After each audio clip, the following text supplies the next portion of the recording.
जानिए चरणामृत का महत्व। अक्सर जब हम मंदिर जाते हैं तो पंडित जी हमें भगवान का चरणामृत देते हैं। क्या कभी हमने ये जानने की कोशिश की है कि चरणामृत का क्या महत्व है?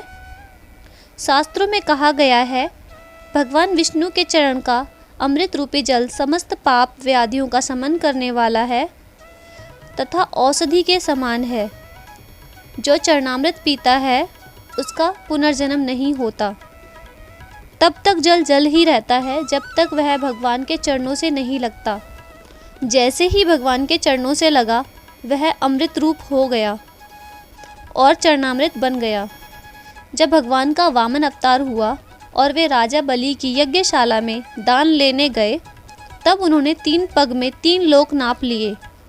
जब उन्होंने पहले पग में नीचे के लोक नाप लिए और दूसरे पग में ऊपर के लोक नापने लगे, तो जैसे ही ब्रह्मलोक में उनका चरण गया तो ब्रह्मा जी ने अपने कमंडल में से जल लेकर भगवान के चरण धोए और फिर चरणामृत को वापस अपने कमंडल में रख लिया। वह चरणामृत गंगा जी बन गई, जो आज भी सारी दुनिया के पापों को धोती है। ये शक्ति उनके पास कहाँ से आई? ये शक्ति है भगवान के चरणों की, जिस पर ब्रह्मा जी ने साधारण जल चढ़ाया था, पर चरणों का स्पर्श होते ही वह गंगा जी बन गई।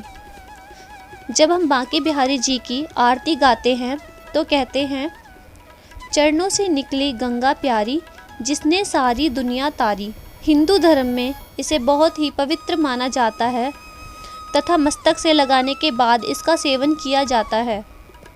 चरणामृत का सेवन अमृत के समान माना गया है।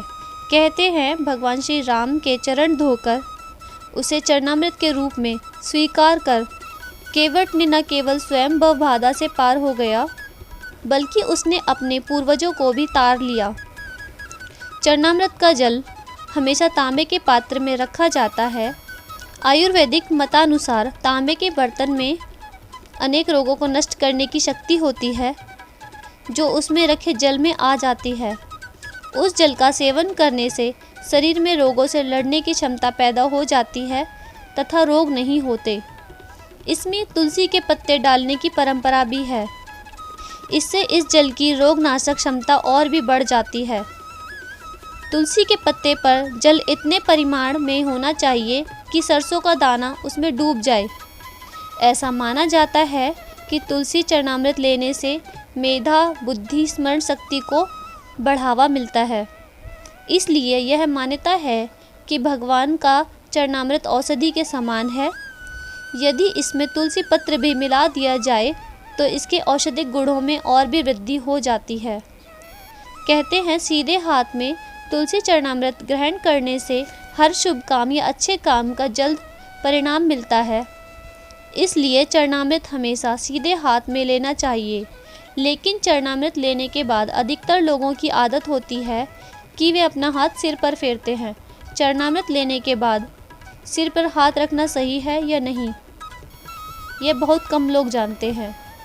दरअसल शास्त्रों के अनुसार चरणामृत लेकर सिर पर हाथ रखना अच्छा नहीं माना जाता है।